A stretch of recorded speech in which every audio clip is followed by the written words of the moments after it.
विक्की जी, राधे राधे। राधे राधे महाराज जी, आपके चरणों में कोटि कोटि प्रणाम। महाराज जी, इस शरीर की पत्नी का ट्यूमर के कारण 3 बार ऑपरेशन हो चुका है, इसलिए मन में बार बार एक प्रश्न आता है कि अगर सब कुछ प्रारब्ध के हिसाब से होना है तो डॉक्टर के पास ही क्यों जाएं? क्योंकि उससे हमें और दुख होगा ना, हमारा पैसा खर्चा होगा, हम दवाइयां लेंगे, बार बार परेशानियां भोगेंगे, तो उसमें भी प्रारब्ध तो क्षय हो रहा है।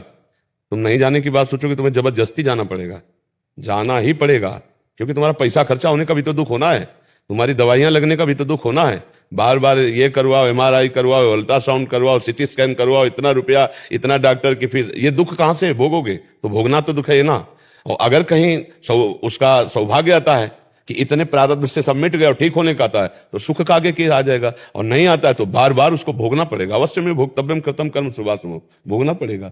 अगर आप कह दो कि मैं नहीं जाऊंगा, तो जबरदस्ती प्रारब्ध तुम्हें ले जाएगा, क्योंकि पैसा भी तो खर्चा होना है, तो तुम्हें बार बार भटकना भी तो है डॉक्टरों के पास, तुम्हें इंतजार भी तो करना है, तुम्हें दवाइयों को खवाना है, इसके बाद लाभ नहीं मिलना है, फिर दुख भोगना है, क्योंकि हमारा प्रारब्ध। इसीलिए हम कहते हैं होश में कर्म करो। अब लोग तो समझते नहीं है, बकरा भून के खा रहे हो, मछली खा रहे हो, नाना प्रकार के जीवों को कष्ट दे रहे हो। अब मनुष्य शरीर मिला है तो हिसाब किताब तो तुम्हारा होगा, अब पूर्व जन्म का हिसाब भोगना ही पड़ेगा। 10-10 साल मुकदमा चल जाते हैं, केवल 10-10 साल, और इसके बाद सजा होती है। सजा से ज्यादा मुकदमा में वो भोग चुका है जेल बंद होकर के। आप यहीं के कानून को देखो तो बड़ा कानून है हमारे भगवान का, बड़ा हिसाब किताब है। कोई भी बिना प्रारब्ध के दंड नहीं भोग सकता है। अब जैसे हम जा रहे हैं, अब सामने वाला जरा सा धक्का लग गया, हमें गाली देने लगा, मारने लगा, तो हमें लगता है कि हम हमारे साथ अन्याय। सच्ची समझो, ये घटना हमारे प्रारब्ध ने घटाई और भोगना पड़ेगा। अब जो हम इच्छा करके नए पाप करते हैं वो बंद कर दे, और प्रारब्ध को हम नाम जप करते हुए सह ले, तो आगे की फसल बहुत बढ़िया होगी। मान लो तो कल्याण हो जाएगा। क्यों भाई? आप इसमें समझो, पैसा खर्चा होता है ना, आपका भटकना होता है ना, बार बार जाना, इसमें दुख नहीं होता, तो वो प्रारब्ध क्षय हो रहा है कि नहीं? प्रारब्ध ही तो है उसका। हाँ, प्रारब्ध का भीष्मजी 6 महीना बाणों की सैया पे रहेला, भोगना पड़ेगा। इसलिए धैर्य रखो, धैर्यवान बनो, भगवान पर श्रद्धा रखो। हमसे बहुत बड़े बड़े पाप हो चुके हैं, गलतियां हो चुकी हैं, उनके सुधार करने के लिए मानव जन्म मिला है। अगर आप कह दो कि अरे तो सब, तो फिर भोगो, फिर भोगो। खेती तुम्हें दे दी गई है, बोना तुम्हें, क्या बोते हुए तुम्हारे ऊपर छूट है। ये कर्म भूमि में तुम्हें मानव जन्म दे दिया गया, तो अगर श्रद्धा करोगे तो ये जन्म तुम्हारा जैसा दुख सुख का गया, लेकिन आगे बढ़िया बन जाएगा। आगे बना लो। बहुत बहुत मतलब आप इसमें समझने की जरूरत है, इसमें समझने की जरूरत है। हम आप आज स्त्री पुरुष बने हैं, लेकिन कल हम लोगों ने बहुत पाप किए हैं, तो उनका दंड बचपन से लेकर अभी तक देखो हमको भोगना पड़ रहा है। इसलिए बहुत सावधान होकर के कर्म करना चाहिए। इसलिए हमें लगता है कि भोग जो हमारे प्रारब्ध के हैं वो आएंगे, वो दौड़ाएंगे, वो परेशान करेंगे। बहुत परेशानी होती है, बहुत परेशान।